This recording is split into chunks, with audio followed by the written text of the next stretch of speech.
Yeah, put in work and I'm getting mine, and now every time it go bang. Coming for the top, got the game in the lock. Every time that I drop, know I gotta go bang. I'ma keep it hot, know that I can never stop. Keeping everything I got, I'ma make it go. What's going on, people, and welcome back to another abnormal video. My name is Tayo, and today I'm going to be teaching you guys how I go about my skill training. Now, if you're a complete beginner to calisthenics and you want to learn these cool skill moves, then I highly recommend you check out a video I made a couple years back. It basically tells you what skills you can practice on as a beginner, and again, it gives you the intermediate and advanced skills as well. So it's a great guide to check out. Watch that first, then come back to this video. Okay, so once you know what skills you can practice at, you know your current strength level, then what you have to do, guys, now this is the key to unlocking all those calisthenics skill moves.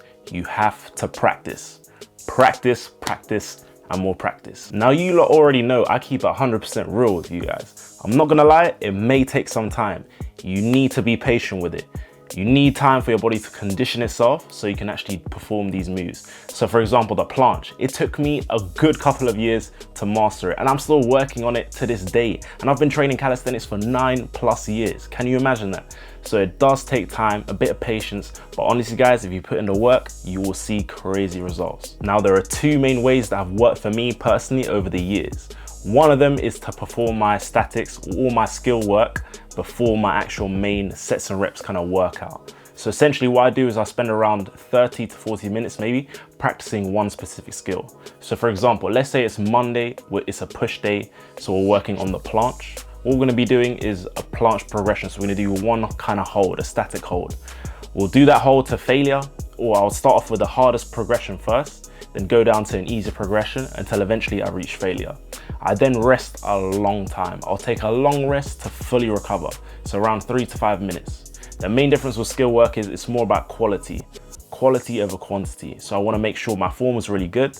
And another key tip I do is I always record my sets. I always film my sets so I can watch back, look at my form, see what I need to adjust, so I'm ready for the next set. Now you're probably thinking 3 to 5 minutes, that's crazy, that's too much rest. No, honestly guys, doing these skill moves is very taxing on the body, so you need time for the body to recover. Remember, it's quality over quantity. We want to perform it at the best possible level.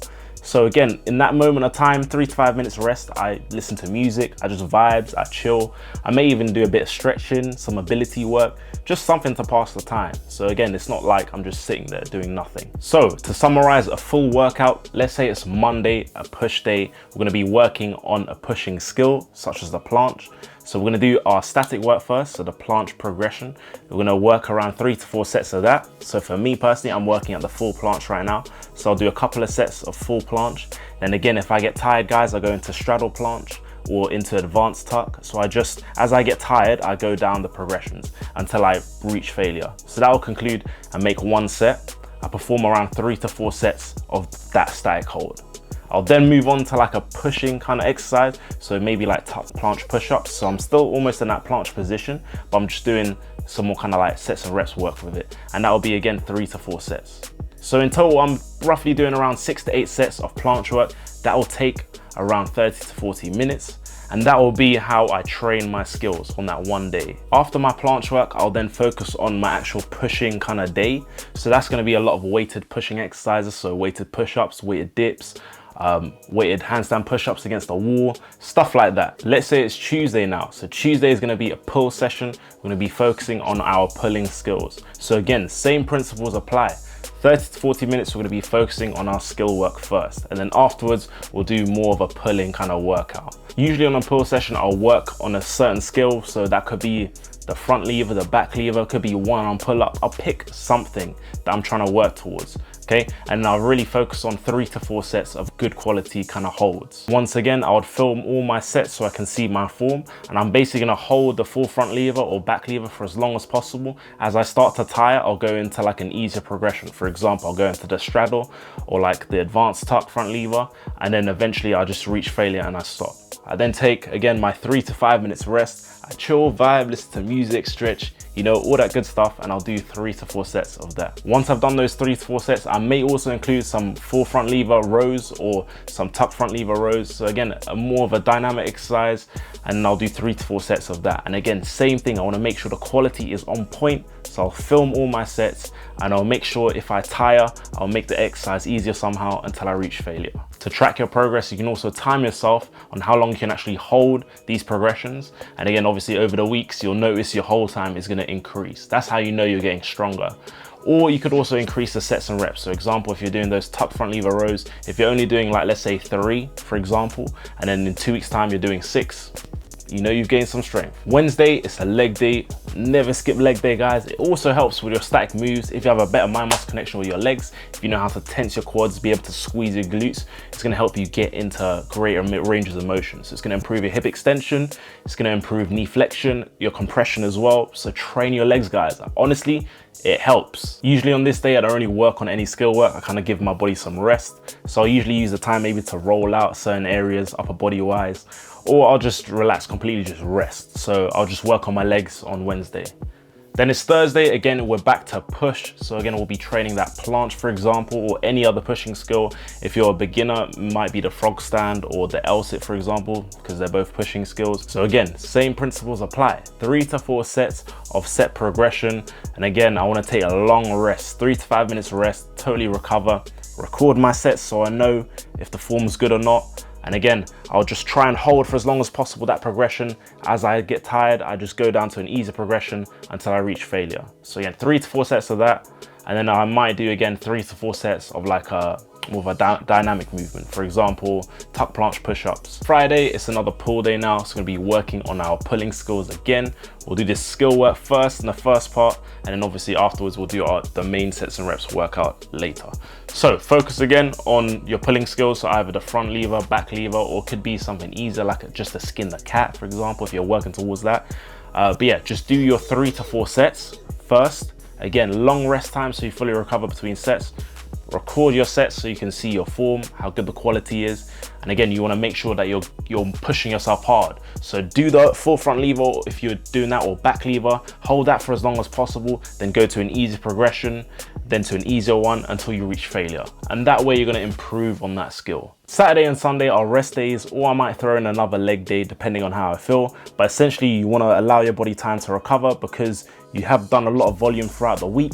And doing these skill moves put a lot of stress on your joints, so you want to make sure that you don't fudge yourself up. You don't want to injure yourself, basically. So training my skills like that, I've seen a crazy progress over the years. So again, the main thing is to focus on your skill work at the start of your session because you have the most energy, and these skill moves require you to perform them like at your most energetic state. Because if you're doing it when you're tired, fatigued, the form's going to be sloppy and you're not going to benefit from it. So that's why I do it first rather than after my actual main workout. When you perform this method as well, remember to only pick 1 or 2 skills. So pick 1 pull skill and 1 push skill to really focus on and draw home. If you're picking 2, 3, 4 different skills, it's not enough practice. You're just going nowhere with it. You need to pick 1 or 2 skills, so you're doing them on those specific days, pull and push days.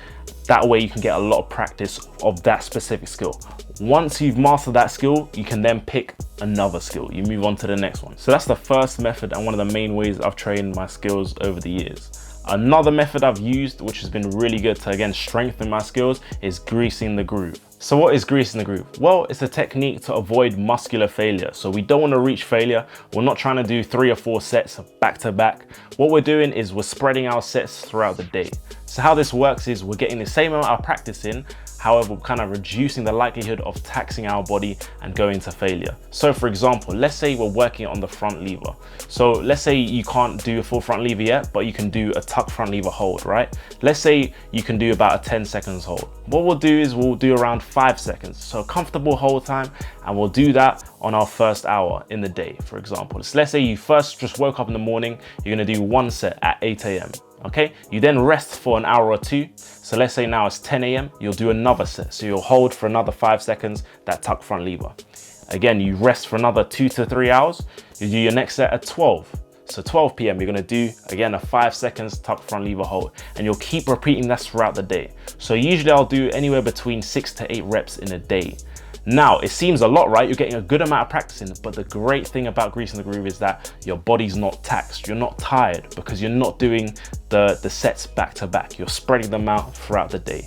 So this is how it works. It's just a technique of getting more practice of that skill in throughout the day. So with that greasing the groove technique, I'll then try to do that 4 to 5 times a week, where I'll pick one skill and I'll perform it every hour or so throughout the day. In order to progress with this greasing the groove technique, you also want to be increasing the intensity of the exercise. So for example, that tuck 5 seconds hold is going to be easy, right, at the start, and it's going to be even easier as the weeks go on as you practice this technique. So if you spread those sets out throughout the day, you keep doing this for a week or two, you'll notice the 5 seconds is going to be too easy. So you're going to have to increase it to around 10, even 15 seconds. Once that becomes even easier, then pick a harder exercise. So you do the same thing, greasing the groove, the technique, spreading those sets throughout the day, but pick a harder progression. So do an advanced tuck, for example, or a straddle front lever hold, or the half lay. So again, that's how you continuously, progressively overload with greasing the groove, that specific technique. Now, this method may not be applicable to a lot of people because I know a lot of people have jobs or they have a lot of commitments, so they can't really do, you know, a set every flipping hour or so.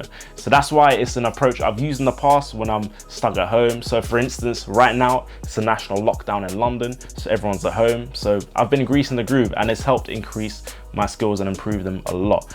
But usually if I'm working a lot, if I'm always outside training people, then I would probably stick to the other approach I previously mentioned. But again, those are the 2 main ways you can improve your calisthenics skills, guys. A few things to take away as well. Make sure that when you apply these 2 techniques, if you're feeling any niggles or injuries, just rest, guys. Do not push through the pain, rest. You have your whole life ahead of you to work out. These skills do take time, so try not to rush into learning them. Otherwise, you're just gonna mash yourself up, and it's not the one. So trust me, take my advice, take your time with it.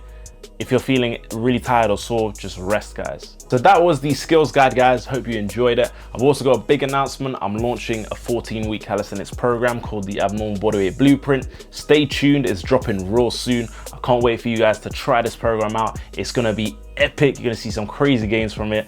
But yeah, just stay tuned. I'll let you know when it's dropping. And as always, comment, like, share, most of all, subscribe to the YouTube channel. It's been your boy Tayo from Abnormal Beings, and I'll catch you next week with another video. I'm out, take care, and peace.